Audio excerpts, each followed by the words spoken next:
सो hey guys, कैसे हो आप सब। तो आज के इस वीडियो में हम जानने वाले कुछ अलग जो कि पेपरों में आता है प्रत्यक्ष चुनाव और अप्रत्यक्ष चुनाव के बारे में। ये बहुत ही सिंपल मैं बताऊंगी आपको कि मतलब क्या होता है ये चुनाव। तो देखते हैं इसकी डेफिनेशन से पहले। जो नेता या सदस्य जनता द्वारा चुनाव में चुने जाते हैं, तो वो देखो सिंपली लिखा है, उन चुनाव को प्रत्यक्ष चुनाव कहते हैं। जो जनता द्वारा, जो हमारे देश के नागरिक होते हैं, जैसे कि हम लोग हैं, हमारे माता पिता हैं, इनके द्वारा जो नेता बनते हैं उन चुनाव को हम प्रत्यक्ष चुनाव कहेंगे। सिंपल सा है। इसका एग्जाम्पल देख लेते हैं, जैसे कि प्रधानमंत्री का चुनाव। तो हमारे नरेंद्र मोदी है, उनका चुनाव हमारे देश के नागरिकों द्वारा होता है, तो इस चुनाव को हम क्या कहेंगे? प्रत्यक्ष चुनाव कहेंगे। लोकसभा के सदस्यों का चुनाव, विधानसभा के सदस्यों का चुनाव और पंचायत के सदस्यों का चुनाव। जो पंचायत होती है हमारे गांव में, उनके जो सदस्य होते हैं उनका चुनाव गांव के नागरिकों द्वारा किया जाता है, तो इस चुनाव को हम प्रत्यक्ष चुनाव कहेंगे।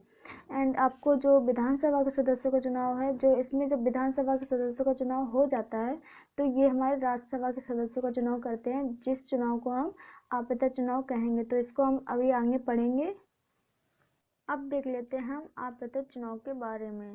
तो वह चुनाव जिसमें नेता जनता द्वारा नहीं चुना जाता है, बल्कि वो किसी सभा या किसी सदस्य द्वारा चुने जाते हैं, ऐसे चुनाव को अप्रत्यक्ष चुनाव कहते हैं। तो मैंने बताया, जो जनता द्वारा चुने जाते हैं उन्हें प्रत्यक्ष चुनाव कहते हैं, और जो जनता द्वारा नहीं चुने जाते हैं, जैसे कि हमारे राष्ट्रपति, वो हमारे जनता द्वारा नहीं चुने जाते हैं, उन्हें कोई सदस्य जिनको हम चुनते हैं वो राष्ट्रपति को चुनते हैं, राष्ट्रपति को बनाते हैं, तो ऐसे चुनाव को हम अप्रत्यक्ष चुनाव कहेंगे। तो चलिए हम इसके एग्जाम्पल देख लेते हैं। जैसे कि राष्ट्रपति का चुनाव, इनका चुनाव जनता द्वारा नहीं होता। उपराष्ट्रपति का चुनाव भी जनता द्वारा नहीं होता है।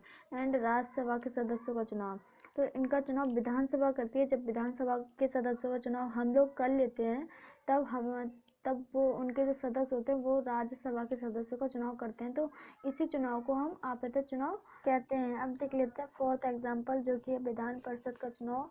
जो हमारे विधानसभा के सदस्य होते हैं, जब उनका चुनाव कर लेते हैं, तो विधान परिषद बनता है, जो कि किसी सदस्य द्वारा चुने जाते हैं, तो ऐसे चुनाव को हम अप्रत्यक्ष चुनाव कहेंगे, जो जनता द्वारा नहीं चुने जाते हैं, जो किसी सभा या सदस्य द्वारा चुने जाते हैं। तो मैंने आपको बता दिया प्रत्यक्ष चुनाव और अप्रत्यक्ष चुनाव के बारे में, तो आपको पता लग ही गया होगा मतलब प्रत्यक्ष चुनाव और अप्रत्यक्ष चुनाव क्या होता है। तो आज की वीडियो यहीं एंड करते हैं। एंड वीडियो अच्छी लगी हो तो लाइक, शेयर एंड सब्सक्राइब करें। And thank you.